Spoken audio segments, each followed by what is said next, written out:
আজ ছুটির দিন, নেই কাজ, তাই খইবাজ। শৈশবের দুরন্তপনা যেন মাথায় চেপে বসল। গাছে আম পেকে আছে, কিন্তু না পেরে কি আর খাওয়া সম্ভব? এটা তো আর জান্নাত না ভাই, এটা দুনিয়া। তাই কি আর করার, গাছে উঠতে শুরু করলাম। কিন্তু গাছও আমায় বলছে, মোটা হয়ে গেছে, উঠতে পারবে তো?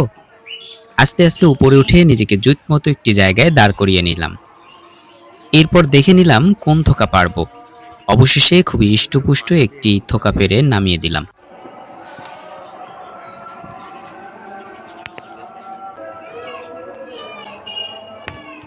কিছু আম পেড়ে নিচে দিয়ে দিলাম। দুটি গাছ পাকা আম নিজে খাওয়ার জন্য রেখে দিলাম। গাছে উঠে একদম ফ্রেশ আম খাওয়ার স্বাদই আলাদা। আমটি খুবই মিষ্টি ছিল। এই গাছের আমটা পাকলে খুবই মিষ্টি। দেখছেন রং রং দেখছেন, টসটসা। দেখতেই আসলে খুব সুস্বাদু লাগতেছে। বিসমিল্লাহ।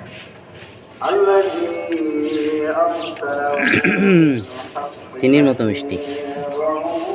হঠাৎ নিচে তাকিয়ে দেখলাম একজন ছুঁচা আমার আম খাওয়া দেখে লোভ করছে। অবশেষে পেট ফোলার ভয়ে আমটি তাকে দিয়ে দিলাম। এই নিচে একটা সুসাই দাঁড়ায় রয়েছে, সুসার একটু ভাগ দিতে হবে, দাঁড়ান।